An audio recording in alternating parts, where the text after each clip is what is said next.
Anong gusto mong kainin? Gutom ka na naman. Kakakain mo lang ah. Tara, sige. Lutuan na kita, ma'am. Yeah! Let's go!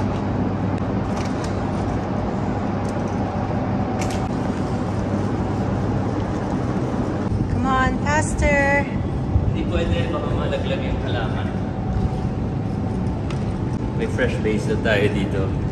Actually, yun yung lulutuin ko mamaya. Gagawa ako ng basil sauce with our chicken. Bless you.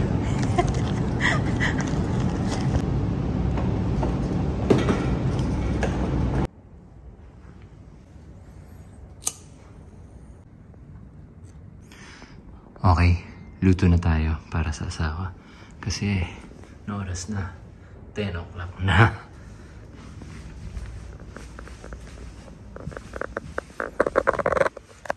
Chicken, cheese, asparagus, garlic, minced garlic, salad sa gilid, dried fish, salted fish, anchovies, halo ko sa salted fish, basil, yung tomatoes, para sa ibang dish yan.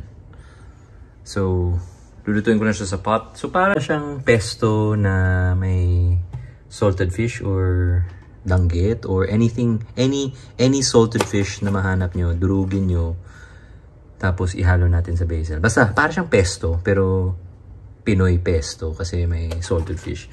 Habulan ko lang siya ng anchovies kasi itong napili kong salted fish hindi ganun kaalat. Tapos, syempre, yung bawang. Basta.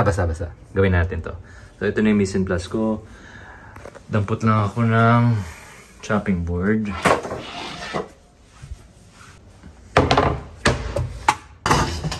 It's importante may wet cloth underneath your board. And kutsilyo.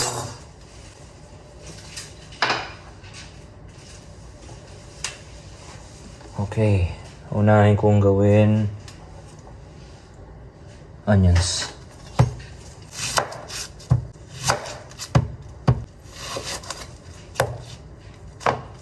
Make me a gin tonic. Sure.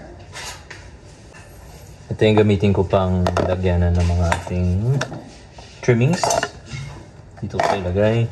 Ito ba yung mga estimated mga 20 minutes. Dito to yan, mga plus 20 minutes plus 20.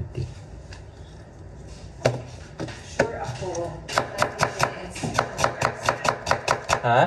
When you say 20 minutes, it's 1 hour. Oh, hindi ah. 20 minutes plus. Baby, kita mo yung handheld blender ko. I have not. Okay, bakit? Or nasa Pilipinas ba? I've never seen it. Just peeling these asparagus. Wala akong peeler, so ito na yung ginamit kong kutsilyo. I'm peeling it because tingnan mo yung shape ng asparagus. So, dito sa baba, makapal. So, para lang mahabol ko yung shape ng actual asparagus para ipantay yung cooking time. Then I'm just gonna bake it in the oven.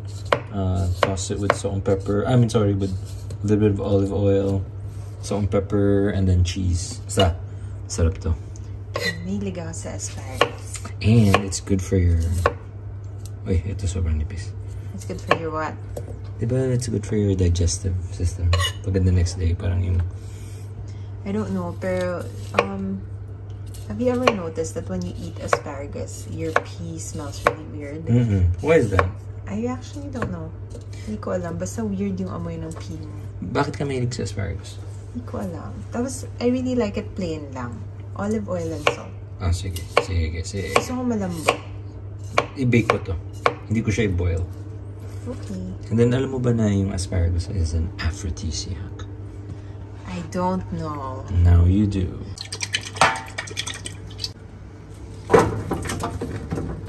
Ang dami naman yan. Ilan ba tayong kakain?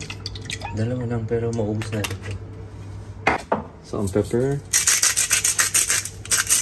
Maganda talaga guys pag freshly cracked salt. And freshly cracked pepper. Gusto mo lagyan ng mushroom powder? Meron ako dyan. Konti na siguro. Para na may konting lasa na iba. Lang. Kasi nung wala ka, babe, parang lahat ng food ko yan yung lasa. Kasi yan ang alam kong gamitin. Ay, di ba? Konti na lang natin. Alright. Then, mamaya. Initin ko muna siya. Teka lang, dagdagan ko pa ng olive oil para mas masarap. Wait. Cheers na muna. Cheers first. Cheers. Wine for me, gin for you. Cheers. Sarap. Alright. Siguro, let's do... Oh, wag naman 30. Grabe, hindi na tayo kakain. 25 minutes. 23 minutes. Alright. Now, let me do... Wait a minute. Kanina sinabi mo 20 minutes lang. Plus 10. Ito na. Filipino time daw. Okay. Ito. Mantika. Excuse me. Normal oil lang. What is normal oil? Ay, sorry. Wala. Kahit anong oil lang meron ka. Okay. This is anchovies. Kunin ko yung oil niya. Sayang. Tapos, whoop! Whoa! Teka lang. Atras tayo. Dami na. Yan. Yan. Yung dalawa na yan. Actually, marami na yan. Oo nga, yung alat Konti lang. Yan. Yan lang. Okay. Hint. Tapos,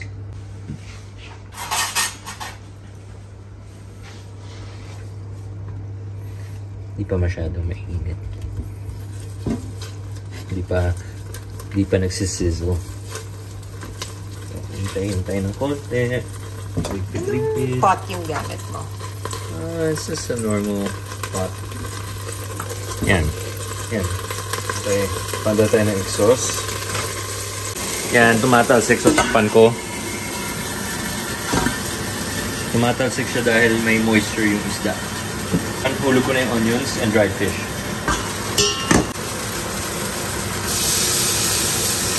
Pero magdagdag ako ng oil.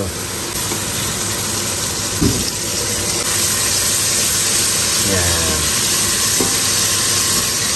Bango, no? So, ano ulit yung niluto mo? Sorry. So, it's para siyang pesto na Pinoy. Well, nilagyan ko ng salted fish. Pero Anong tawag sa pesto na Pinoy? Hindi ko alam. Basta... Pisto. Tama. Okay, sorry. I had to make that super corny joke. Sorry. Itong iniinom ko na gin. Wala na yung laman eh. Dagdagan mo na lang, ha? Okay. Kasi bagay siya kasi maalat and matamis yung gin. Ito lang panay tonic water lang. Eh, di bagay rin yung tonic water dito. Actually, kasi ayaw mo ng malakas eh. libog mo ang bukuin.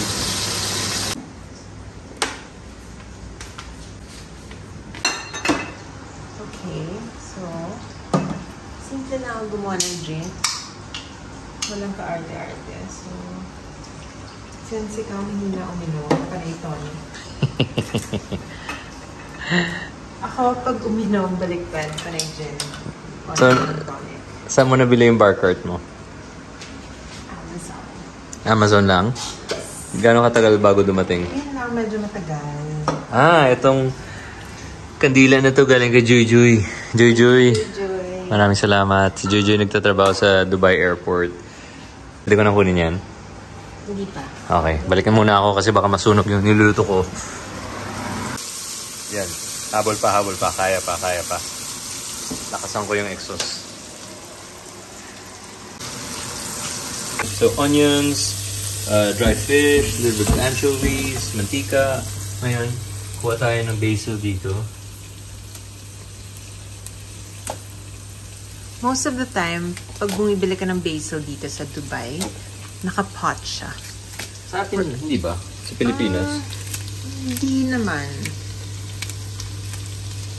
Kung napansin nyo, sinasama ko yung stem.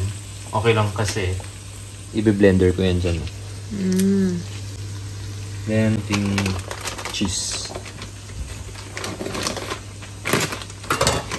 Any cheese kung gusto nyo. Ito Gouda gamit ko. Parmesan maganda rin dito.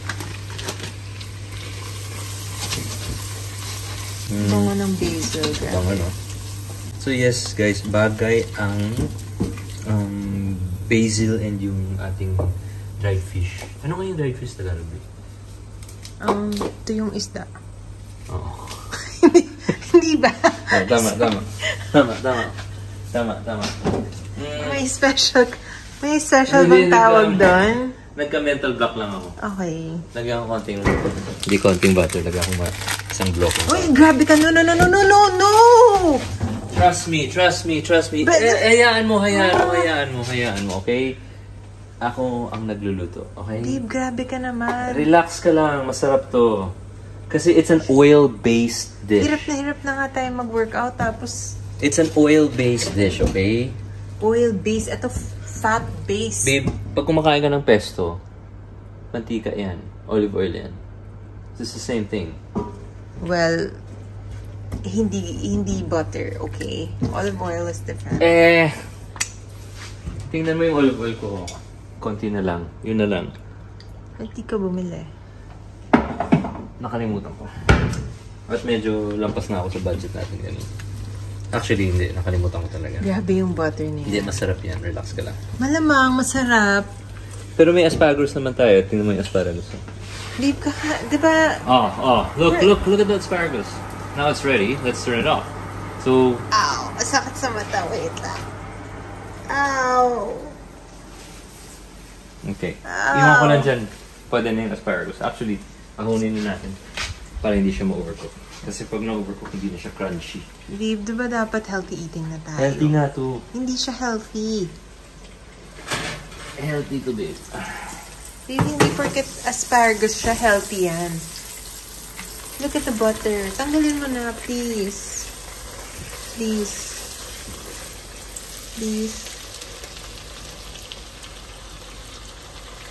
Thank you. Sayang. Ay na yan. Sarap pa naman. I want to eat healthier. Okay. Now, patayin ko na. I-blender ko yan dito. Okay. Lagay ko yung garlic. Tapos,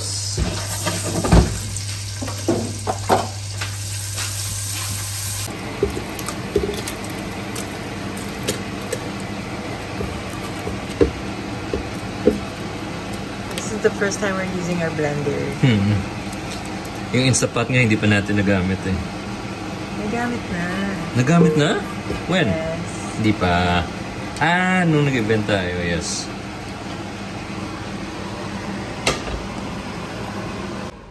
Okay na siya, pero tingnan mo, kulang. Pag maraming butter yan, hanggang dito pa yan sana. Okay na yan.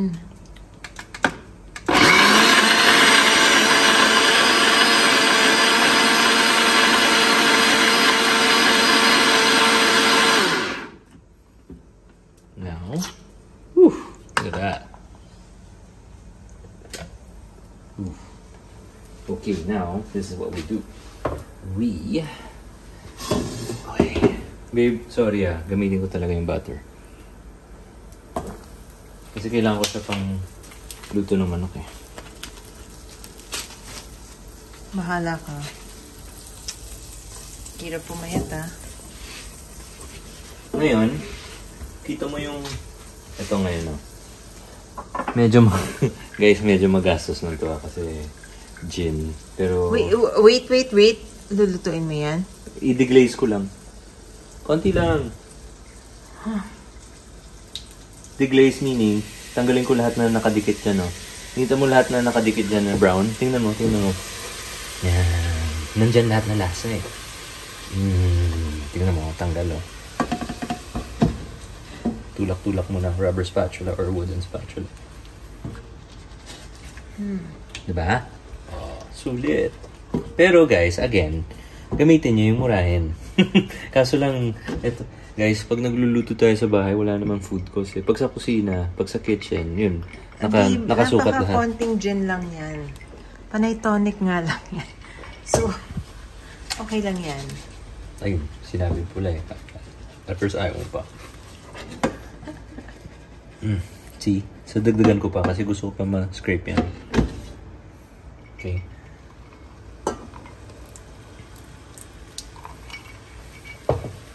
Sayang. Nandyan. Yan guys, pag nagluluto kayo, lahat na dumidikit dyan. Nandyan lahat na lahat.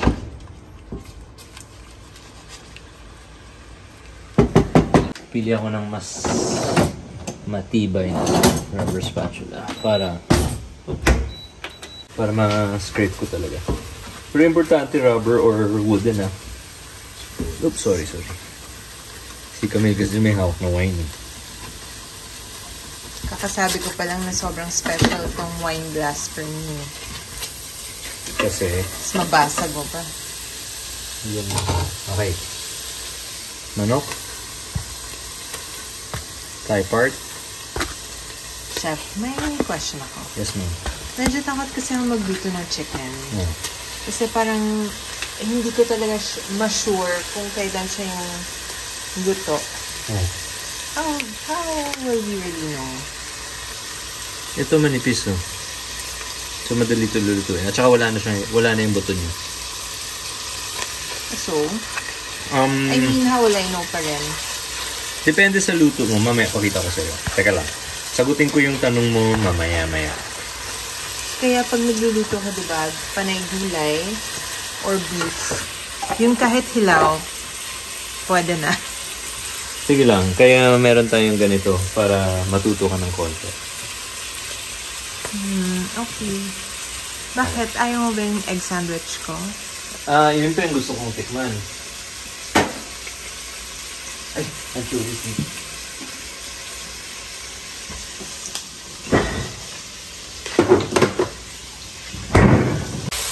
Gusto ko yung chicken juicy na juicy. So, tama. Yun, no? Example, to answer your question, kulang pa yan. So, if you feel mo, exhaust muna tayo kasi opat na.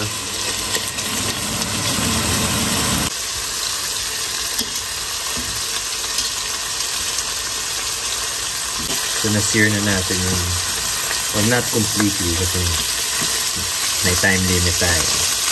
Nakwento ko ba sa'yo why takot na takot ang magluto ng chicken? Okay. Nagkasakot ako before kasi sa uncooked chicken.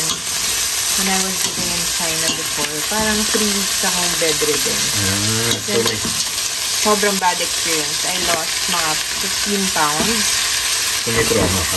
Super traumatic. Kaya natatakot ako eh. Sensitive ako sa chicken. Okay.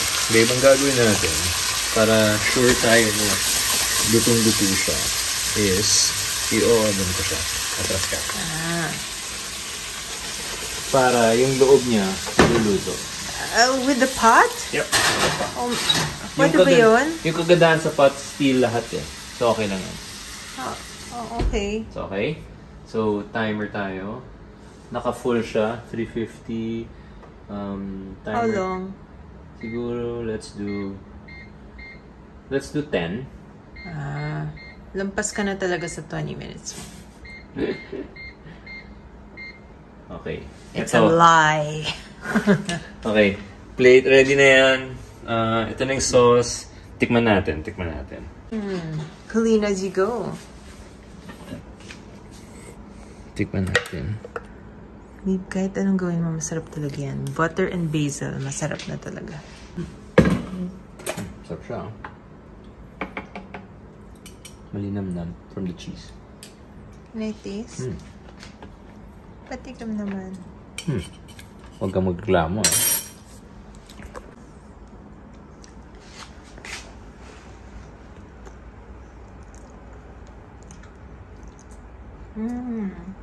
Sarap. Lasang-lasa yung dried fish. Isdang tiyo. Okay. Tara, plate na tayo. Mabilis na lang to. Tapos plate na tayo. Kain na tayo. Babe, ready mo na yung... Can you plate the... can you... yung table setting.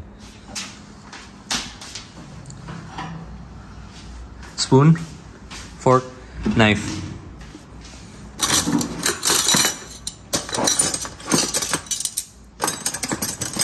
Sabihin ko sa'yo, tipid tayo dapat sa mga cubiertos and plates, pero kasi may dishwasher na tayo. For the first time, may dishwasher kami. Thank you. Sa Manila kasi wala kami dishwasher. Okay, kamusta to? Cooking. Okay, play tayo.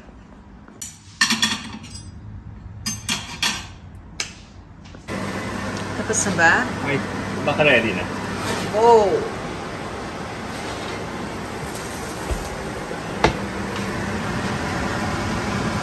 I think it's just right. It's just right.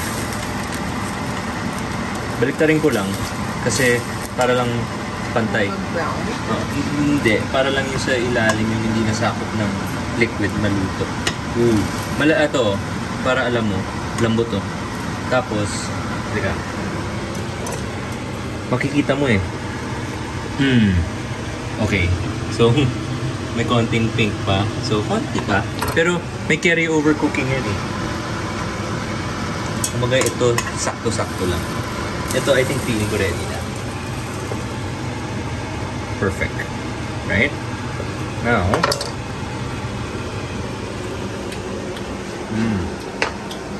Hindi ka nainitan. Parang, hindi ko ba napasa? Ito pala guys. Ito ha.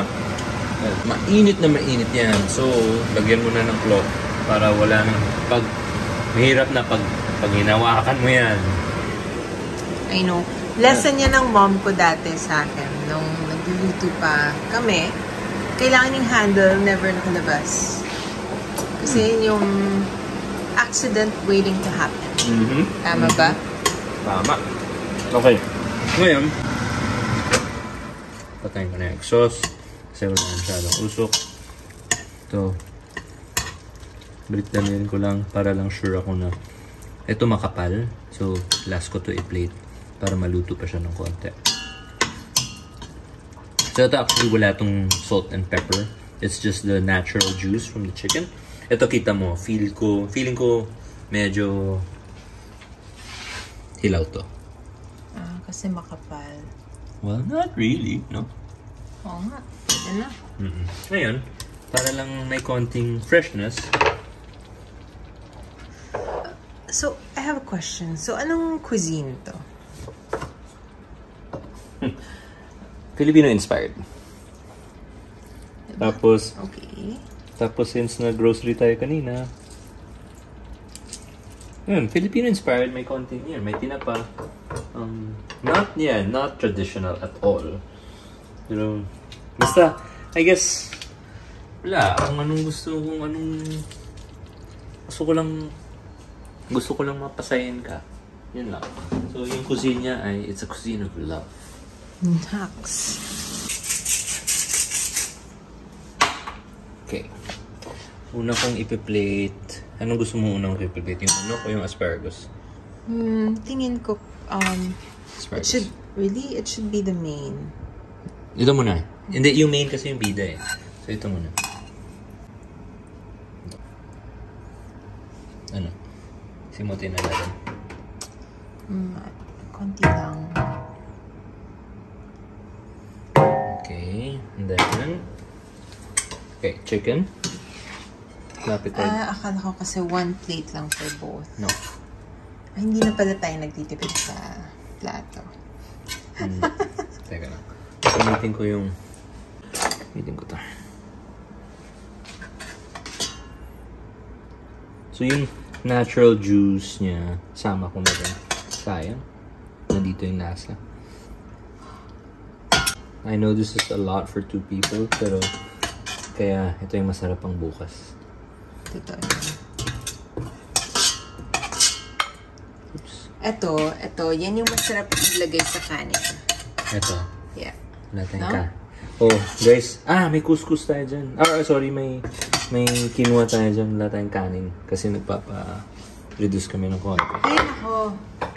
Daming butter niyan. Oo. Ayun, iwas sa carbs. Iwas sa carbs.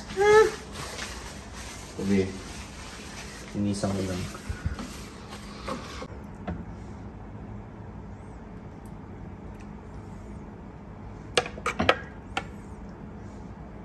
Tago na natin yung iba para may pangbukas pa.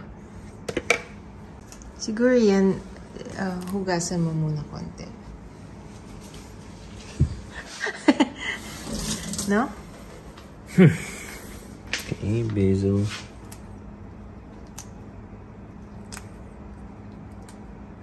Then, More lemon? konti lang. Yeah. Okay. So, meron tayong grana padano. Kung wala kang grana padano, pwede naman Parmesan cheese. Pecorino. Pwede din. Alright, that's it. Here you go.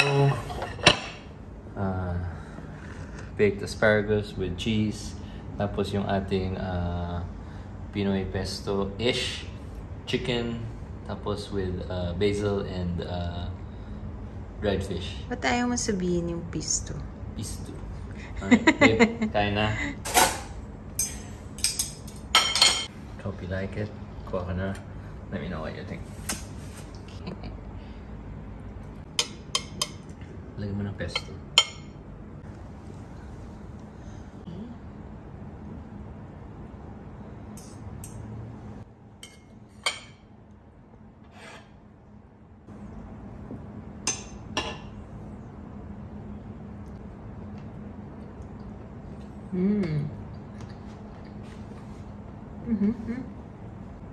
Sarap. Okay, akala ko hindi bagay daw lemon. Kaya, natanong kita. Lemon na naman, pero bagay pala. Trust the chef, please. So, hindi ka nagsisi maraming butter, diba?